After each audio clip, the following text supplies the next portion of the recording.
अस्सलामुअलैकुम and welcome to the show game set match. मैं हूं आपका होस्ट फैसल इलियास। गोल टेस्ट में पाकिस्तान की मजबूत पोजीशन और कहा जाए कि थर्ड डे और फोर्थ डे दोनों पाकिस्तान के नाम रहे हैं, तो उसमें कोई शक नहीं होगा। कल बैट्समैनों ने अच्छी परफॉर्मेंस दी और आज जो हम 2 दिन से बात कर रहे थे कि स्पिनर्स की बहुत अच्छी परफॉर्मेंस नहीं रही थी इस मैच में, लेकिन पाकिस्तानी स्पिनर्स ने फाइनली कम बैक किया और नोमान अली और अबरार ने आज का दिन पाकिस्तान के नाम किया। और later in the day Shaheen Shah Afridi ने भी अच्छी बॉलिंग की। So Pakistan is now chasing down 131 to win this test match. इस टेस्ट मैच के हवाले से डिटेल से आज के शो में बात करेंगे। दूसरी तरफ इमर्जिंग एशिया कप भी श्रीलंका में जारी है, जहां पाकिस्तान की परफॉर्मेंस थोड़ी सी एक्सपेक्टेशन से बुरी है और 200 समथिंग रन्स पाकिस्तान ने किए हैं। इंडिया को चेस करने हैं वो रन्स। सो देखते हैं कि वो कैसी परफॉर्मेंस रहती है पाकिस्तानी बॉलर्स की। वहां पे बॉलर्स को अच्छा परफॉर्म करना पड़ेगा इस मैच को जीतने के लिए।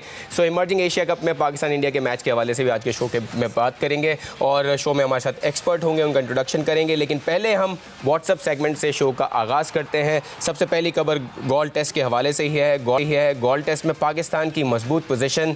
बैटिंग के बाद कौमी बॉलर्स ने भी उम्दा कारकर्दगी दिखाई है और श्रीलंकन टीम स्पिनर्स के जाल में फाइनली फंसी। 8 विकेटें स्पिनर्स ली हैं पाकिस्तान के। नोमान अली और अबरार अली ने 3-3 खिलाड़ियों को आउट किया। सलमान अली आगा ने, जो ऑफ स्पिनर हैं हमारे, उन्होंने 2 विकेटें ली। शाहीन शाह अफरीदी ने भी 2 खिलाड़ियों को आउट किया। कौमी फील्डर्स ने भी काफ़ी बेहतरीन कैचेस पकड़े और बॉलर्स का भरपूर साथ दिया। श्रीलंकन टीम 279 रन बनाकर आउट हुई है सेकेंड इनिंग्स में और पाकिस्तानी टीम को, जैसे हमने कहा, 131 रन का हदफ चेस डाउन करना है to win this test match और 2 टेस्ट मैच सीरीज़ में 1-0 की लीड लेना ज़रूरी है। लेकिन पाकिस्तान की भी 1 विकेट गिर चुकी है चेस करते हुए। सो देखना है कि कल का दिन कैसे खेलता है पाकिस्तान। अगली खबर इमर्जिंग एशिया कप के हवाले से है, जहां पाकिस्तान ए का भारत के खिलाफ बुरा हाल है। पाकिस्तानी एक टीम की तजर्बेकार बैटिंग लाइन अब भी ताश के पत्तों की तरह बिखर गई, क्योंकि साइम अयूब और उमैर बिन यूसुफ बगैर कोई रन बनाए आउट हुए। उसके बाद कामरान गुलाम 15, कप्तान मोहम्मद हारिस 14 रन बना सके। कासिम अकरम की मज़ाहिमत भी कुछ खास काम ना आ सकी और पाकिस्तान ए पूरे ओवर्स भी ना खेलते हुए सिर्फ 205 रन बनाकर आउट हो गई। एशिया कप के मुकम्मल शेड्यूल का ऐलान आज होने वाला है। Chairman management committee Zaka Ashraf चमचमाती ट्रॉफ़ी की रोनुमाई भी करेंगे और ये तकरीब लाहौर में शाम 7:15 पर होने वाली है। हाइब्रिड मॉडल के तहत एशिया कप के इब्तदाई 4 मैचेस पाकिस्तान और बाकी 9 मैचेस श्रीलंका में होंगे। पाकिस्तान में होने वाले मैचेस लाहौर और मुल्तान में खेले जाएंगे, जबकि पाकिस्तान और भारत की टीम कम से कम 2 बार श्रीलंका की सरजमीन पर एक्शन में होंगे। मेगा इवेंट जो है वो 31 अगस्त से 17 सितंबर तक खेला जाएगा। श्रीलंका में बारिश के बायस फाइनल के लिए रिजर्व डे भी रखा गया है। So we expect this Asia Cup to be very exciting और इस पे इतने सारे बैक एंड फोर्थ हुई है in terms of having it conducted Pakistan और आउटसाइड। सो फाइनली इस मॉडल पे अलाइनमेंट हुई और उम्मीद करते हैं कि अच्छा टूर्नामेंट हो। और राइट, सो शो का आगाज़ करते हैं। आज के टेस्ट मैच के हवाले से डिटेल में बात करेंगे। हमारे साथ हैं वेरी सीनियर स्पोर्ट्स जर्नलिस्ट और बहुत अच्छा पॉजिटिव बोलते हैं फवाद मुस्तफ़ा साहब। फवाद भाई, शुक्रिया आपका शो पे होने के लिए। नहीं, बहुत शुक्रिया आपका बुलाने का। Thank you for being on the show. Fawad भाई, टेस्ट मैच का पूरा जायज़ा लेते हैं, बिकॉज अच्छी बात है कि आप उस दिन आएंगे जब टेस्ट का एक तो सिचुएशन पाकिस्तान की फेवर में है, लेकिन कुछ एस्पेक्ट्स ऐसे हैं जिन पे थोड़ी बहुत बात की जा सकती है। ओवरऑल तो आज पाकिस्तान अच्छी पोजीशन पे है, लेकिन अगर हम फर्स्ट डे से बात को आगाज़ करें, so are you happy with the kind of side that we have gone with? आपको लगता है कि 2 पेसर्स के साथ जाना सही था? ऑल्दो अभी तो सही लग रहा है, लेकिन फर्स्ट इनिंग में शायद लग रहा था कि 1 पेसर कम है हमारे पास। नहीं, देखिए, श्रीलंका में 2 पेसर्स और 2 स्पिनर्स के साथ ही जाना चाहिए था। तो मेरे ख्याल से टीम तो बिल्कुल ठीक खेली और बड़ा अच्छा स्टार्ट मिला। उसके बाद फिर श्रीलंका लंबा स्कोर कर गया और हमने फिर तनकीद शुरू कर दी, जैसा कि होता है। मेरा कहना ये फैसल कि टेस्ट क्रिकेट में जब हम अपने एनालिसिस दे रहे होते हैं या तनकीद कर रहे होते हैं ना, बड़ा सब्र का से उस पर बात करनी चाहिए, थोड़ा सा टाइम लेना चाहिए। देखिए किस तरह से चीज़ें चेंज होती हैं। उन्होंने किए, फिर सेम वही हो गया कि श्रीलंका जल्दी विकेटें गिरा गया, फिर हमारे सऊद ने एक एक्स्ट्राऑर्डिनरी परफॉर्मेंस दे दी। और मुझे लगता है कि सऊद के ये 200 रन हैं, उनके पासपोर्ट पे इंडिया का वर्ल्ड कप का वीज़ा लगा गए हैं। मुझे लगता है कि इस 200 के बाद सऊद वर्ल्ड कप की टीम का हिस्सा होगा। जिस किस्म की उसने परफॉर्मेंस दी, मिडिल ऑर्डर में ऑलरेडी जगह भी मौजूद है, तो एक बहुत ही शानदार परफॉर्मेंस की। फिर आज आप देखें, जब स्पिनर्स पे बहुत ज़्यादा क्रिटिसिज्म हुआ, आज नुमान ने भी बेहतर गेंद की, अबरार भी। हमारा मसला ये है कि हम तनकीद तो कर रहे हैं, तनकीद बाज़ औक़ात बनती भी है, लेकिन साथ साथ सल्यूशन ये भी बताया जाए कि उनका नेमुल बद मतलब उनको रिप्लेसमेंट उनकी कौन सी है। बिल्कुल, हम रिप्लेसमेंट हमने तैयार नहीं किया है। कोई ऐसा स्पिनर नहीं है यहाँ पर कि आप कहें जी उसको छोड़ गए। बिल्कुल सही। तो ऐसा कुछ नहीं है। तो जब तक हम रिप्लेसमेंट तैयार नहीं करेंगे तो आने वाले सालों में हमें परेशानी ज़रूर होगी। बिल्कुल फवाद भाई, थोड़ा व्यूअर्स को बताते चलें कि पाकिस्तान थोड़ा सा एक ऐसी सिचुएशन में सेकंड विकेट भी गिर गई है, शान मसूद आउट हो गए, लेकिन आप बड़े कॉन्फिडेंट लिख रहे हैं कि कोई मसला नहीं होगा, हमारी विकेट अगर जल्दी भी गिरती है। ये देखिए, मैं ना हार और उस चीज़ को ना इतना ज़्यादा देखता नहीं हूँ। सही। जो जिस तरह से टीम नज़र आ रही थी ऑन पेपर पाकिस्तान की बड़ी टीम थी और पाकिस्तान की टीम को ना सिर्फ पहला टेस्ट दूसरा टेस्ट भी जीतना चाहिए, रिजल्ट कुछ भी होगा, लेकिन हम बात करते हैं कि जिस किस्म की आपकी परफॉर्मेंस है, जिनसे आपका मुकाबला है। सही। 2 आउट हो गए, 3 भी आउट होंगे, पहले 4 भी आउट हो गए थे, तो वो तो देखना है। 135 पे श्रीलंका पूरी टीम आउट करके ही जीत सकता है। बिल्कुल ऐसे, ये रन बचा नहीं सकता। तो अब देखना है कि आगे आप कैसे खेलते हैं। बाबर है, उसके बाद सऊद ने जिस तरह से इनिंग्स खेली है, अभी भी मैं समझता हूँ पाकिस्तान को ये मैच जीतना चाहिए। No doubt. बदकिस्मती है कि पाकिस्तानी जो हमारी टीम है वो भी हमें झटका दिए बगैर जीतना चाहती ही नहीं है। बिल्कुल सही बात। जीत जाना चाहिए। आपके रूम में ही बात हो रही थी कि जी 10 विकेट से जीतना चाहिए, तो मेरे ख्याल से तो इसी तरह जीतना चाहिए था। लेट्स सी क्या होता है, लेकिन पाकिस्तान के चांसेस तो जीतने के अभी भी 80% तो हैं। 20% चले, 2 आउट हुए तो दे दिए। बिल्कुल सही। और नोमान अली को भेजा गया एज ए नाइट वॉचमैन, और जाहिर है पाकिस्तान चाह रहा होगा कि अभी दिन सही से ख़त्म हो और कल, लेकिन हमने देखा है फवाद के मैचेस में श्रीलंका में स्पेशली फर्स्ट जो आपका हाफ होता है वो भी बैटिंग के लिए थोड़ा डिफिकल्ट होता है, और वहाँ पे ओवरकास्ट कंडीशंस हैं, कल भी बारिश का भी थोड़ी एक्सपेक्टेशन है, तो आप पाकिस्तानी प्लेयर्स को संभाल के तो खेलना होगा, मैच को सही से फिनिश करना होगा। देखिए, प्रेशर का ज़्यादा इस वक्त सूरत हाल होती है। विकेट कोई इतनी ख़राब नहीं हो गई कि आप अब 100 रन और ना बना सके। बिल्कुल सही। उसमें बेसिकली आप पे जब प्रेशर बढ़ता है ना, तब आप गलतियां करते हैं। बॉल तो ऑब्वियसली 5वें दिन का विकेट किसी भी जगह पे मुश्किल ही होता है। बैटर के लिए तो मुश्किल है ना, बट आपने अगर 135 रन बनाने हैं, बिल्कुल, तो उसको अगर आप नहीं कर पाएंगे तो फिर बहुत ज़्यादा सवाल होंगे। लेकिन फिल वक्त सिचुएशन 2 आउट होने के बावजूद भी पाकिस्तान के कंट्रोल में कोई ऐसी परेशानी की बात नहीं। बिल्कुल सही है। पहली इनिंग की अगर बात करें, थोड़ा सा आपको लगा कि पाकिस्तानी स्पिनर्स का फर्स्ट इनिंग में बहुत अच्छा ना करना सरप्राइजिंग था, या आपको लगता है कि शायद पिच की कंडीशन ऐसी थी कि श्रीलंका को, अगर पहली इनिंग में अगर डिफरेंस देखें, वैसे तो नेक टू नेक था, पाकिस्तान की भी विकेटें जल्दी गिरी, श्रीलंका की भी जल्दी गिरी, लेकिन एक फ़र्क ये था कि उनके स्पिनर्स ने विकेटें ली, हमारे पेसर्स ने विकेटें ली, और अगर हमारे स्पिनर्स भी अच्छा करते तो शायद पहली इनिंग में श्रीलंका 300 नहीं कर पाता। अच्छा, पेसर्स ने हमारे शुरू में 4 आउट कर दिए। बिल्कुल। मुझे लगता है, हो सकता है मैं गलत हूँ, लेकिन बॉल जब हार्ड होता है ना और वो जल्दी ग्रिप होता है तो थोड़ा सा मदद ज़्यादा मिल रही होती है। आपने देखा श्रीलंका के स्पिनर्स जल्दी आ गए थे। Very true. फिर बाद में जब नुमान आए हैं तो एक तो पहली इनिंग्स थी, शायद उन्हें अंदाज़ा नहीं था कि कितना तेज़ करना है, कितना एयर देना है, जो उन्होंने अपने आप को दूसरी इनिंग्स में बेहतर किया। तो ये सारी चीज़ें भी आप सीख रहे होते हैं। बिल्कुल।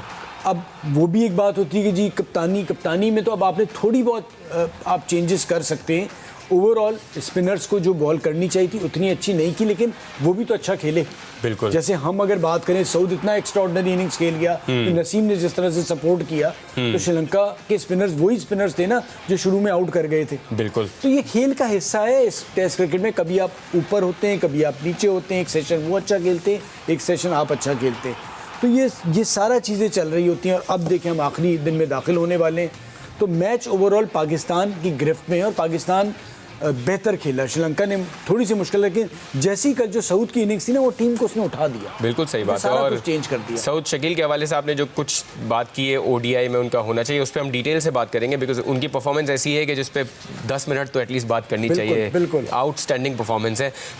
लेकिन देखें, हम बात करते हैं कि हमें अपने आप को इंग्लैंड से, ऑस्ट्रेलिया से भी कंपेयर नहीं करना चाहिए, बिकॉज उनकी टीम डिफरेंट तरीके से खेलती है। लेकिन आपको लगता है कि उन टीमों में और हम में फ़र्क यही है कि अगर उनके अगेंस्ट में कोई टीम 55 for 4 होगी तो वो अटैक करेंगे और वो कोशिश करेंगे कि उनको 150 पे पैक करें, लेकिन हम में डिफरेंस ये है कि हम उस वक्त भी अटैक करने में थोड़ा घबराते हैं। हम ये सोचते हैं कि अभी भी हम कंजर्वेटिव अप्रोच से जाएं और अटैक ना करें। आपको लगता है कि ये डिफरेंस है पाकिस्तान में और दूसरी साइड्स में? देखिए, उनके मैचेस में भी अक्सर ऐसा होता है कि वो जल्दी आउट कर लेते हैं और उसके बाद ऑस्ट्रेलिया या इंग्लैंड के प्लेयर्स भी रन्स कर जाते हैं। हम भी तो अटैक शुरू कर देते हैं ना, उनके इतना अटैक नहीं होता जितना हम अटैक सोशल मीडिया पे करते हैं। बिल्कुल सही। ये एक बहुत बड़ा आपके प्लेयर्स के अंदर खौफ मौजूद है। उनके अगर वो बेसबॉल के बाद अगर आपका ये अभी दोनों टेस्ट हार के और 5 टेस्ट में खड़े होते ना, आपने पता नहीं क्या कुछ कर देना था। ये क्या क्रिकेट हो रही है, मकलम को निकालो, इसको हटा दो, उसको हटा दो। वहाँ उस तरह से उनके भी तनकीद होती है, लेकिन हम जो सूरत हाल करते हैं, हमने तो मैच के पहले दिन ही क्या कुछ नहीं कर दिया।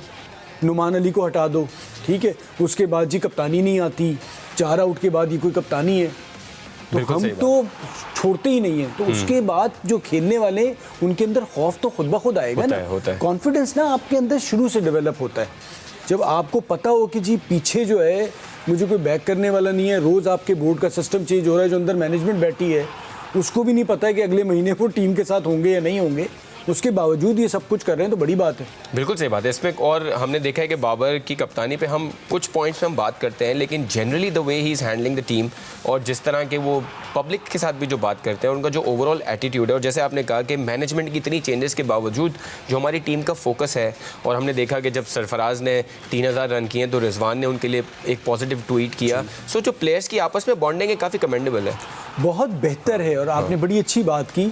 फैसल, ये मुझे बताएं ना, हम कप्तान तैयार कब कर रहे हैं? हमारे यहाँ कोई क्लब क्रिकेट हो नहीं रही, ठीक है, जो डोमेस्टिक क्रिकेट है उसमें भी आपस में कोई ऐसी अंडरस्टैंडिंग नहीं होती कि जी कराची, लाहौर, इनकी जो टीमें इनको कप्तान बनाएं ताकि ये फर्स्ट क्लास क्रिकेट में कप्तानी करके पाकिस्तान के लिए तैयार हों। एब्सोल्युटली। तो हम तो ऐसे होते चलें जी आप कप्तान बन जाएं, अब वो फिर ग्राउंड में आके कप्तानी सीखता है। बाबर आजम कोई कप्तान तो था नहीं, जब बना हल्के हल्के अब वो सीख रहा है, ये प्रोसेस चल रहा है, तो उसी तरह कप्तान बनेगा। आप अगर मवाजना करें तो बाकी सारे मुल्कों में वो अंडर 19 लेवल से कप्तान एक बंदे को देख लेते हैं, 2-4 लोगों को अलग से आइडेंटिफाई करते हैं कि जी कप्तान बन सकते हैं। बिल्कुल। हमारी इस तरह से नहीं होता, और फिर उनके लिए इतना आसान नहीं होता, फिर एजुकेशन भी नहीं है, स्कूल तो बहुत से प्लेयर गए ही नहीं है कभी। बिल्कुल। तो वो कहाँ से लीडरशिप क्वालिटीज़ आएंगी आपको? ये सब फिर आप मैदान में उतरते हैं, फिर आप हारते हैं, मार खाते हैं, उसी में सीखते हैं, तो वो आपको उन्हें उतना टाइम देना पड़ेगा। बिल्कुल सही बात है। और हम देखते हैं कि आपकी पर्सनालिटीज़ उतनी डेवलप नहीं होती प्लेयर्स की, और वो आप टीम में आके अच्छा परफॉर्म करके फिर उनको रियलाइज़ होता है कि वो डेवलप होना है। लेकिन माजी में फवाद हम देखें बहुत सारे प्लेयर्स हमारे उस वक्त भी ये चैलेंजेस थे, लेकिन उन्होंने अपने आप को ग्रूम किया। लेकिन अभी की टीम में आपको लगता है कि ये प्लेयर्स, जिस तरह हमने देखा कि बाबर और रिजवान ने एक ट्रेनिंग सेशन भी लिया मैनेजमेंट के हवाले से, so these are all good signs. और आपको इतना अच्छा बाबर की शक्ल में कप्तान मिला है जो इतना पॉजिटिव माइंडसेट वाला है। आई थिंक कोई भी मैनेजमेंट हो, we should stick with this captain across formats. देखिए, हम ना होता ये है कि हम बाबर को तैयार कर रहे हैं। मैं हमेशा से बात करता हूँ कि जी प्लान बी क्या है, लेकिन प्लान बी का कतई मतलब ये नहीं है कि आपने वो बंदा तैयार करना है कि जी उसको तंग करना है। बिल्कुल ठीक है, उसकी टांगें नहीं खींचनी। आपने उसके साथ एक लड़का रखना है कि जो उससे सीखे, अगर खुदा ना खास्ता वो इंजर्ड हो तो आपके पास दूसरा कप्तान तैयार हो। बिल्कुल। आप दूसरा एक की बात प्लानिंग करते नहीं है। अब जब वो बंदा खुदा ना खास्ता ख़राब करता है तो फिर आप कहते हैं चलें जी आप किसको बनाएं। बिल्कुल। सो हम प्लान नहीं कर रहे होते। आपको प्लान करना चाहिए कि बाबर के साथ फॉर एग्जांपल रिजवान है तो रिजवान दोनों एक ही एज ग्रुप के हैं। आपको कोई यंगस्टर देखना चाहिए कि जो लंबी, उसमें आप, मैं तो कह रहा हूँ फॉर्मेट देखें। फॉर एग्जांपल सऊद है, सऊद रेड बॉल का अब हल्के हल्के डेवलप हो रहा है। मैं नहीं कह रहा कि सीरीज के बाद उसे वाइस कैप्टन बना दें, लेकिन आपने इस किस्म की, आप शाहीन को देख लें, जो भी, कि वो लड़के साथ हों कि जो अगर ये छोड़ के जाएगा 5 साल बाद तो ये तैयार तो ये हो रहे सीख रहे हो। बिल्कुल सही। कतई तौर पे ऐसा ना हो कि फिर वो अपना ग्रुप बनाए, क्योंकि इन लड़के मुझे नजर नहीं आ रहा। आप देखें ना, नसीम ने कल जिस तरह से उसको सऊद ने कहा, और फिर अफसोस की बात है कि जी हम मीडिया में कराची, लाहौर, पेशावर कर रहे होते हैं, वो तो ऐसा नहीं सोच रहे ना। हम क्यों डिवाइड कर रहे होते हैं? वैसे एक चीज़ बड़ी इंपॉर्टेंट है, अब एक हमारे व्यूअर्स जो मैच देख रहे होंगे उनको वो देख रहे होंगे कि एक तीसरी विकेट गिर चुकी है पाकिस्तान की। और अगर मैं प्रोडक्शन टीम बता दें कि कौन आउट हुए हैं तो ज़्यादा नोमान अली आउट हुए हैं, चले नाइट वॉचमैन आउट हुए हैं। So Pakistan is 3 down and I don't know what the score is right now. Run out हुए हैं नोमान अली, और अभी पता नहीं और कितने रन हमें बनाने हैं। लेकिन आपको लगता है फवाद थोड़ा सा पैनिक हो रहा है?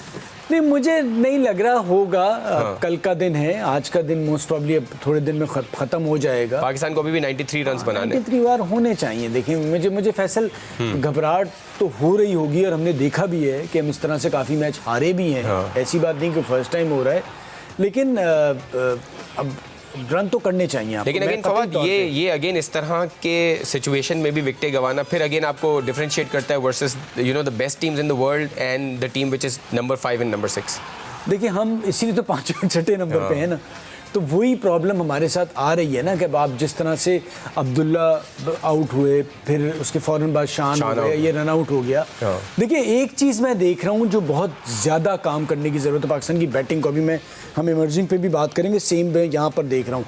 हम वो जो थ्रो डाउन हो रहा है ना, और वो सीमेंट पे और एक ऐसे बैटिंग ट्रैक पे हो रहा है कि जहां बॉल हिलता नहीं है। फिर मैं स्पिनर्स के साथ इन लोगों को ज्यादा खेलते भी नहीं देख रहा, जैसे सऊद ने तैयारी की थी ना। बिल्कुल। देखिए श्रीलंका में ना आपको स्पिनर्स को खेलना है और स्पिनर्स तंग करेंगे, बिल्कुल वहां बॉल रुक के आएगा।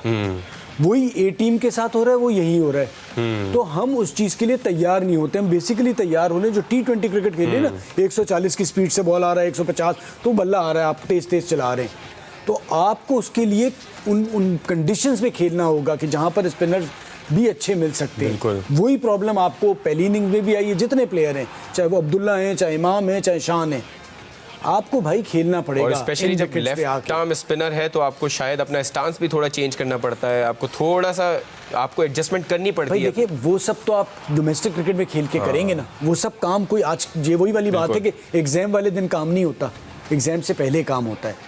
तो आपकी सबसे बड़ी मिसाल है जो सऊद बात भी कर रहा था कि मैं तैयार था, मैं तैयारी करके गया। बिल्कुल सही है। बाकी सारों के साथ प्रॉब्लम है कि इतनी इंटरनेशनल क्रिकेट हो रही है कि वो समझते हैं कि जी वहाँ जाएंगे और वहाँ भी हो जाएगा। ऐसा नहीं है। आपको जिस मुल्क में जाना है, जिन कंडीशंस में खेलना है, उसकी तैयारी करके जाना चाहिए। आप 300 बॉलें अगर आप ऐसी विकेट पे खेल रहे हैं कि जो जहाँ जाके खेलना उससे मुख्तलिफ है, तो फ़ायदा नहीं है। बिल्कुल सही। एक डिफेंसिव माइंडसेट पे हमने बात की थी कि हमने फर्स्ट इनिंग में हमें थोड़ा डिफेंसिव माइंडसेट दिखा, जिस पे हम बात काफ़ी डिबेट हो सकती है। लेकिन अभी भी जो हम 131 रन चेस कर रहे हैं, शायद मुझे लगता है कि अगर हम इतना डिफेंसिव माइंडसेट के साथ ना जाते, थोड़ी सी स्ट्राइकिंग करते, तो श्रीलंका वैसे ही बैकफुट पे होता है। इस पर बात करेंगे एक छोटे से ब्रेक के बाद। Welcome back on game set match. Break पे जाने से पहले हम पाकिस्तान श्रीलंका टेस्ट मैच की एनालिसिस कर रहे थे। चौथे दिन का खेल खत्म हुआ है गोल्ड टेस्ट में और पाकिस्तान को अब भी 83 रन्स चाहिए और 7 विकेटें पाकिस्तान की बाकी हैं। कप्तान बाबर आजम क्रीज पे हैं, इमामुल हक उनका साथ देने के लिए हैं, लेकिन काफ़ी नर्वस दिखे हैं हमारे, स्पेशली हमारे ओपनर्स शान मसूद। ओपनर्स भी नर्वस दिखे, लेकिन अभी इमामुल हक क्रीज पे हैं। लेकिन हम ये एक्सपेक्ट करते हैं अपने बैट्समैनों से कि अगर 130 समथिंग रन्स आपको चाहिए हो तो आप डोमिनेट करते हैं और मैच को जल्दी फिनिश करते हैं और पॉजिटिव नोट पे फिनिश करते हैं। तो हम अपने एक्सपर्ट से जानना चाहेंगे कि फवाद, आपको लगता है कि शान मसूद, जिन पे ऑलरेडी काफ़ी क्वेश्चंस थे उनकी सिलेक्शन पे, और हमने अपने शोज़ में बात भी की है कि काफ़ी सेंटर से ये आ रहा था कि he doesn't fit in the team, लेकिन जिस तरह की बैटिंग उनकी हो रही है, फर्स्ट इनिंग्स में भी देखा उन्होंने 39 रन्स किए, उसके बाद आउट हुए, और सेकेंड इनिंग्स में एक अच्छा मौका था उनके लिए भी, और अब्दुल्ला शफीक के लिए भी अच्छा मौका था जो 11 पिछली इनिंग्स में नाकाम रहे हैं। सो आपको लगता है कि दोनों प्लेयर्स ने एक मौका गंवाया आज का दिन?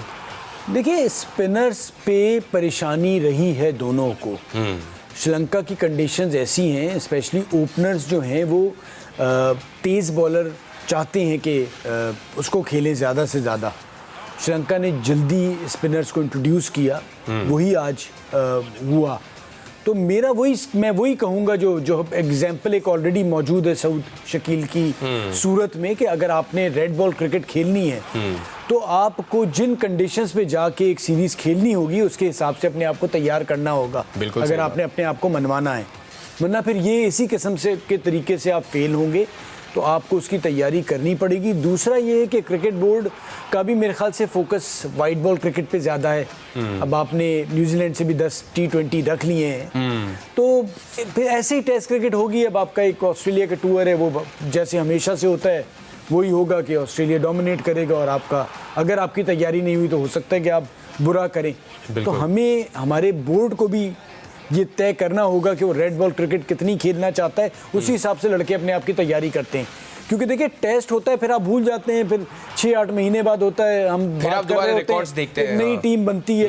तो अगर आप रेगुलरली टेस्ट क्रिकेट खेलेंगे, आपकी प्रायोरिटी में शामिल होगा वाइट बॉल के साथ साथ रेड बॉल क्रिकेट, तब तो ये प्लेयर काम भी करेंगे। बिल्कुल। वरना उनको भी पता है कि जी पैसा सारा वाइट बॉल क्रिकेट में है। तो फर्स्ट केस वर्स्ट सिनेरियो आप अगर हटा भी देते हैं तो उनको कोई मसला नहीं है, लेकिन आपके पास भी रिप्लेसमेंट तैयार नहीं है। बिल्कुल आप सही। देखिए इमर्जिंग कप आप देख रहे हैं ना, जो रिप्लेसमेंट है उनको भी इन कंडीशन में कितनी मुश्किल हो रही है। बिल्कुल सही तो बात। वो हम बात जरूर करें कि जी इसको हटा दो, उसको जरूर हटा दो, लेकिन रिप्लेसमेंट पीछे कहाँ तैयार है। ओवरऑल आज पाकिस्तान के लिए इमर्जिंग के प्लेयर्स की बात करें, वहाँ पे भी आपके पास ऐसे प्लेयर्स थे, हारिस हो गए, साइम अयूब हो गए, जिन्होंने T20 में डेब्यू किए हुए हैं, जिनको एक्सपोजर है, PSL खेलते रहे हैं, और आपके उनको अगर हम सेलेक्ट नहीं होते तो हम उन पे बात करते हैं कि साइम अयूब को चांस मिलना चाहिए, हारिस को चांस मिलना चाहिए, लेकिन अभी तक इमर्जिंग एशिया कप में कोई ऐसी परफॉर्मेंसेस नहीं आई हमारे बैट्समैनों की तरफ से जिनको देख के कहा जाए कि they could be future Pakistani players.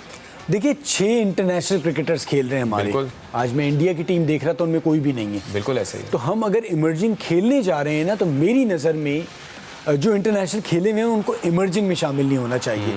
मैं फिर वही बात करूंगा कि आपको खौफ है, आप हार ना जाएं, इस वजह से आप बड़ी टीम बनाते हैं। हमेशा से होता है, पहली बार नहीं हो रहा। आप बड़ी टीम भेजते हैं। आपने टीम वो भेजनी है कि जो अगले 3 से 4 साल बाद आपकी पाकिस्तान की बड़ी टीम के लिए खेल रहे होंगे। Absolutely. होता ये है कि जब इतनी बड़ी टीम होती है ना, और सामने से आप देखें कि जी कोई इंटरनेशनल प्लेयर नहीं है, तो खुद ब खुद आपके अंदर खौफ आ जाता है कि हम इतनी बड़ी टीम होते हुए इनसे ना हार जाएं। तो वो एक अलग प्रेशर होता है। साथ साथ फिर वही जो कंडीशंस में आप खेलने गए हैं, वो कंडीशंस बैटिंग के लिए उतनी आसान नहीं है, और पाकिस्तान में जिस किस्म की क्रिकेट होती है उससे मुख्तलिफ क्रिकेट हो रही तो है, वो फेयर ऑफ फेलियर तो और बढ़ जाता फेयर है। ऑफ फेलियर आपका बढ़ जाता है।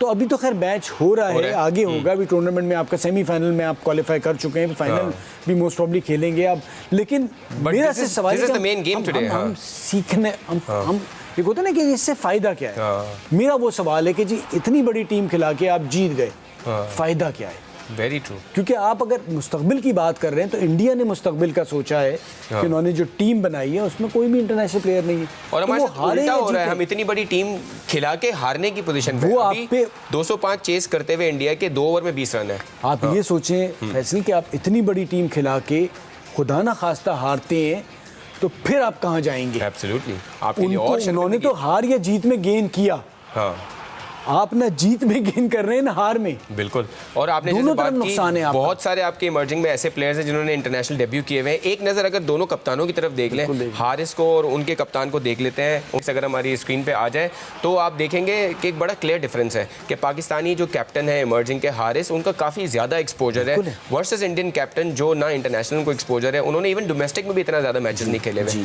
सो यू आर एब्सोल्युटली राइट कि अगर आप कप्तान को कंपेयर करें, उसके बाद आप देख सकते हैं कि बॉलिंग में भी ऐसा ही है। आपके पास शाहनवाज दानी है, आपके पास वसीम जूनियर है, जिन्होंने इतने मैचेस खेले हुए पाकिस्तान के लिए। सो इतने सारे इंटरनेशनल प्लेयर्स होते हुए इमर्जिंग की टीम अगर आपकी हारती है तो आप फिर कौन जवाब देगा? मतलब आप जैसे आपने कहा कि इससे आप अचीव क्या करेंगे? अगर आप जीतते हैं तो भी कुछ अचीव करने को नहीं है, अगर आप हारते हैं तो there is only criticism which is going to go.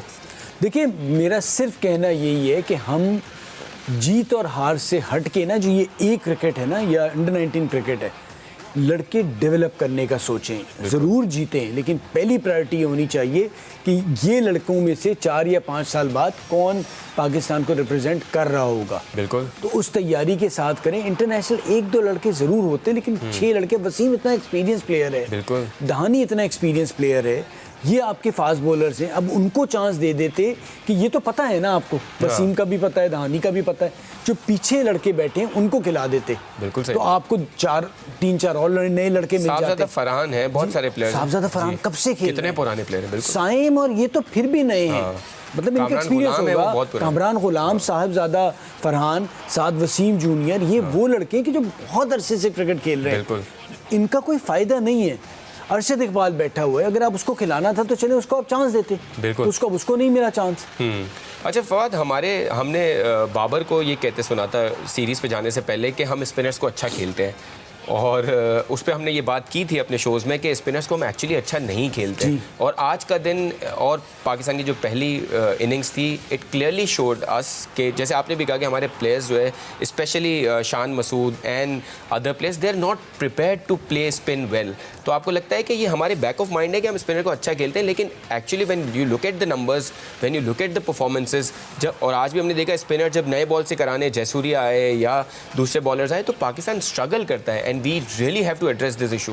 देखिए हम स्पिनर्स को अच्छा खेल रहे हैं बैटिंग विकेट पे, जो पाकिस्तान में कराची में मैच हो रहे हैं या लाहौर में मैच हो रहे हैं, स्पिन ट्रैक पे हम कितना खेल रहे हैं स्पिनर्स को।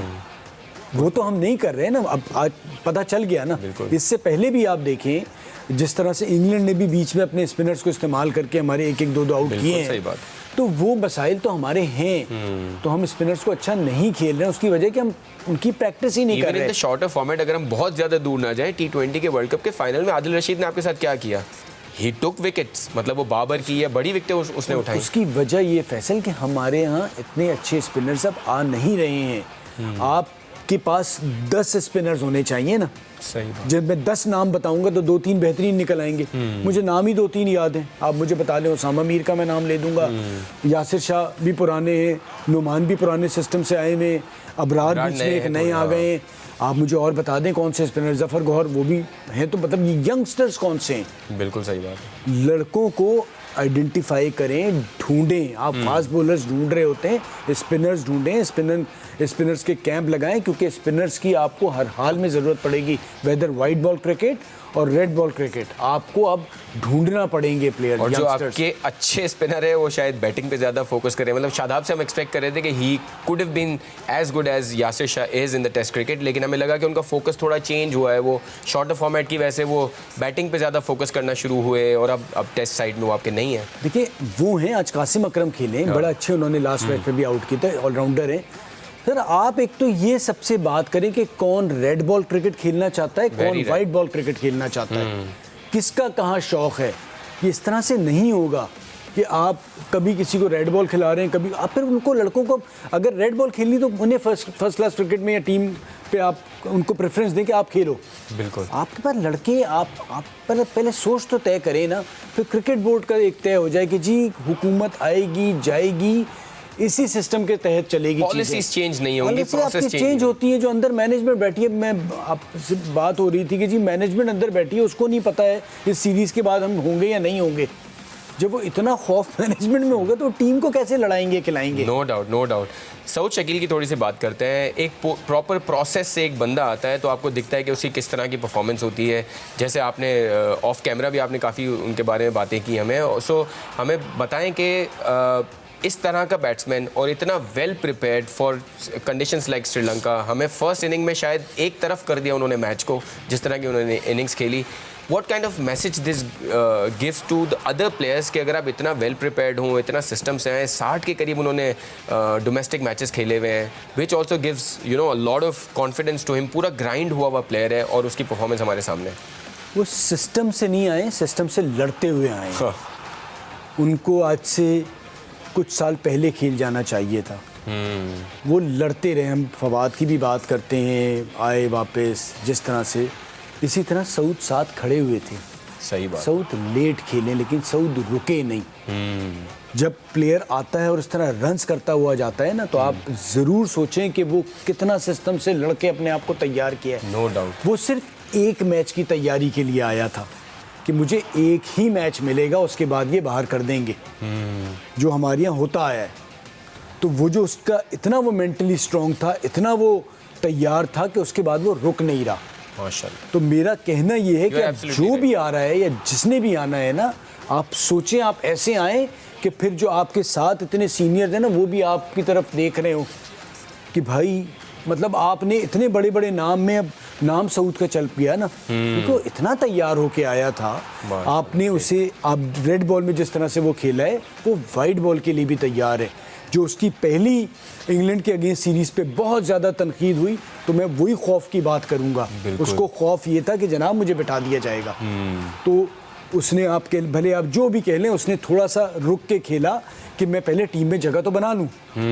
जब उसकी टीम में जगह बनी तो अब वो अपने फ्लो के साथ खेलना शुरू हो गया और वो बेहतर से बेहतर होता जा रहा है। क्योंकि हमारे यहाँ यही बदकिस्मती है कि हर बंदा जो सिस्टम से लड़के आता है, तो मैं भी सोच रहा होता हूँ कि अच्छा चलो खिलाओ, देखते हैं, जब वो छुट्टी कर देंगे। और हमने फवाद आलम से काफ़ी डायरेक्टली भी बात की है, बट इतना आसान नहीं होता डोमेस्टिक में इतने अरसे तक अच्छा परफॉर्म करते रहना, फिर सिलेक्ट ना होना, और सिलेक्ट हो के फिर वो एक फियर ऑफ वो होना कि अभी एक मैच पे परफॉर्म नहीं होंगे तो बाहर हो जाएंगे। तो ये इतना आसान नहीं होता प्लेयर्स के लिए। But hats off to players like Fawad Alam and Saud Shakeel to keep fighting, और उससे पता चलता है कि उनका पैशन कितना है इस गेम के लिए, और अल्लाह ताला नवाजने वाले हैं जब उनको मौका। फवाद फवाद आलम का हमने देखा। सो हम सऊद शकील का अब ओडीआई में किस तरह उनका इंक्लूजन होगा उस पर बात करेंगे, लेकिन अगर फवाद आलम की थोड़ी सी बात करें, बिकॉज थोड़ा सा मुझे लगता है कि अनफेयर है उनके बारे में बिल्कुल भी बात ना करें कि एक प्लेयर आया डोमेस्टिक से, वो दोबारा इंटरनेशनल में, डोमेस्टिक में 10,000 प्लस रन हैं, उसके बाद इंटरनेशनल में आए। अब आपको लगता है कि अच्छी परफॉर्मेंसेस दी उन्होंने, दो तीन हंड्रेड्स भी किए, अब जब वो बाहर निकले आपको लगता है कि this is done and dusted, या आपको लगता है कि दोबारा? देखिए फैसल, खिलाड़ी को ना अगर कुछ सुन रहे हो तो मैं ये बात कहना चाहूँगा, ये सोच लेना चाहिए कौन सा बेस्ट टाइम है छोड़ने का। उसने फाइट किया, डिलीवर किया, मैं उसकी जगह होता उसी पीक पे छोड़ जाता। मैंने बता दिया ना। देखिए आपकी एज भी हो गई है, टाइम भी निकल रहा होता है, आप आए दिखाएं और आप पीक पे छोड़ जाएं। अब कैसे जगह बनेगी? कुछ भी कर दे, कैसे जगह मुश्किल होगा। आप मिडिल ऑर्डर में सलमान अली आगा रन कर रहा है, वो कर रहा है सऊद शकील आ गए। अब आप जो भी होगा, आप एक प्रेस कॉन्फ्रेंस करेंगे, आप कर देंगे, आप वैसे ही जैसे बहुत से प्लेयर बाहर हो। तो आप जब ये काम कर जाएं, आप उस एज को पहुँचें जो हमारे यहाँ नहीं होता, जो आपने बाहर के मुल्कों में देखा है कि प्लेयर अपनी रिटायरमेंट प्लान करता है। बिल्कुल। तो एक स्पोर्ट्समैन के लिए ज़रूरी ये है कि वो खुद और अपनी फैमिली के साथ बैठ के डिसाइड करे कि ये एक ऐसा टाइम है कि जब मैं छोड़ के जाऊंगा तो कहेंगे क्रिकेट बाकी थी। यूनुस खान मिसबा ने करके दिखाया।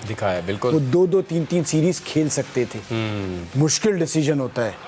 आप जिस वजह से पहचाने जानते हैं, पैसा तो एक अलग चीज़ है कि आप एकदम से फिर पीछे हो जाते हैं, जी जहाँ जा रहे हैं पाकिस्तान के टीम, पाकिस्तान के प्लेयर, कप्तान, लेकिन आपने फैसला लिया। तो ये जितने भी क्रिकेटर खेल रहे हैं ज़रूर प्लान करें अपनी रिटायरमेंट। ये एक डायलेमा तो ज़रूर है पाकिस्तान का कि अभी भी देखें शोएब मलिक भी रिटायर होना नहीं चाहते। सो ये एक डायलेमा है कि प्लेयर को पता नहीं होता एज सच कि उसको कब रिटायर होना है, लेकिन यू आर एब्सोल्युटली राइट कि यूनुस खान और मिसबा ने अप्रूव किया, और ये भी मेंटोरिंग होना ज़रूरी है, या ये लर्निंग होना ज़रूरी है आपकी कि what is the right time to leave the profession. लेकिन अगेन ये चैलेंज रहेगा, और फवाद के लिए कभी कभी अफसोस भी होता है कि he is been such a sportsman. देखिए फवाद याद तो हमेशा रहेगा ना जो वो कर गया है, ठीक है।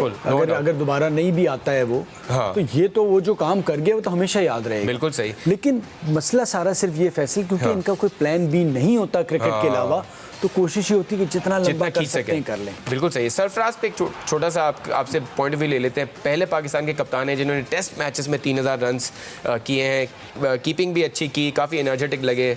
Your word on Sarfaraz? Sarfaraz की तो आप जितनी तारीफ करें कम है। जो कुछ उन्होंने पाकिस्तान के लिए किया है, पाकिस्तान को चैंपियंस ट्रॉफी जिताई है, फिर वो वापस आए, लड़के किस तरह से वापस आए। बहुत अच्छी लग रही है। दूसरा खुशकिस्मती पाकिस्तान की है कि आपके पास 2 इतने तगड़े विकेट कीपर बैट्समैन मौजूद हैं। Good point. कि अगर खुदा ना खास्ता कोई एक अनफिट होता है तो दूसरा तैयार है, दूसरा भी तगड़ा तो है। ये आपकी बहुत कामयाबी है पाकिस्तान की, और दोनों साथ एक दूसरे को लेके चल रहे हैं। जैसा कि पेश किया जाता है ऐसा कतई तौर पे नहीं है। उसने 3000 किए, रिजवान ने मुबारकबाद दी, तो उसकी वजह कि इनसिक्योरिटी, क्योंकि लीग क्रिकेट और बाकी जगहों से भी आमदनी हो रही है, वो प्लेयर्स में कम होती जा रही है। पहले होता ये था कि एक ही क्रिकेट थी, उसी से पैसे आते थे, तो आपकी बहुत ज़्यादा आपस में एक दूसरे को कंपटीशन लगा रहता था, वो कम होता जा रहा है। और सरफराज इन जगहों पे, चाहे वो इंडिया हो, बांग्लादेश हो, Sri Lanka, ideal middle order batter है। No doubt and it's a good thing that players are confident in their skin, और वो आपस में एक दूसरे को अच्छा जेल भी हो रहे हैं और अप्रिशिएट भी कर रहे हैं। इस पॉजिटिव नोट पे शो का इख्तिताम करेंगे। फवाद का शुक्रिया अदा करेंगे। उम्मीद करते हैं पाकिस्तान कल जो 83 रन चाहिए, बाबर और इमाम की पार्टनरशिप में ये रन मुकम्मल हो जाएं। सो अच्छी बातें होंगी कल भी डिस्कशन के लिए। So keep watching our show. हम कल फिर मुलाकात करेंगे। शुक्रिया, अल्लाह हाफ़िज़।